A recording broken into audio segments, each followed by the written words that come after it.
Chào hoài lăn lăn hương hoa như thế này giá như bao nhiêu, mọi người hãy cùng bình luận ở bên dưới nhá. Lăn hương biên đấy, có hoa còn rất là lạ. Lăn hương kép rồi. Lăn hương kép đi chôn đi cao. Đấy, hoa đó. Đi chôn đi cao. Đi chó lên đi gà. Đi ca. Giá hát không ra hoa. Đi cao lăn hương thôi, giá hát như bìa rồi.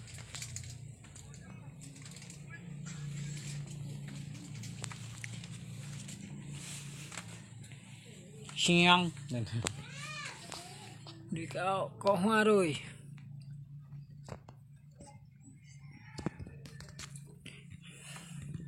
Cái này đang có nụ, hiện tại là chưa có hoa, cần ra hoa đây đấy, có nụ nó này, có nụ bông hoa này, nụ của nó là xanh luôn đấy, nhưng mà chưa thấy hoa lần nào.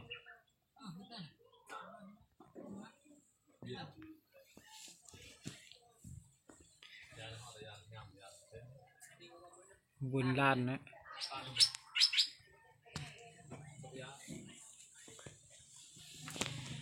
Nhà hát để như thế này thôi, ăn đủ. Lạ tỏ quá, chưa thấy hoa của nó.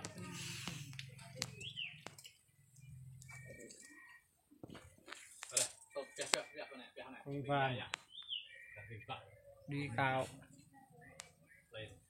phong cảnh ở đây rất là đẹp đấy. Đã.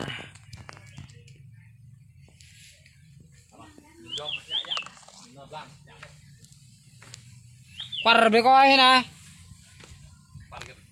quar be ngô cốc con nào đây, cái cỏ tay voi ấy, Tay voi.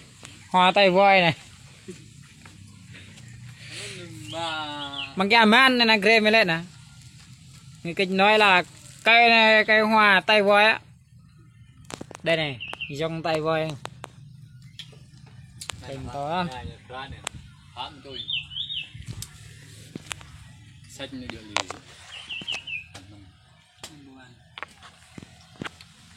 Chỗ kia tôi không bắt. Chỗ. Dạ đêm lướt. Không có giá tay voi đừng có. Chả tới ta ghép nó không nhỉ?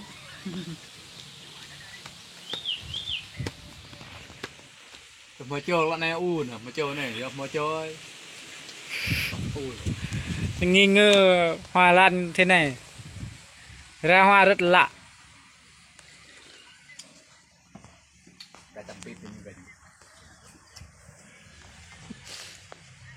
Video kết thúc.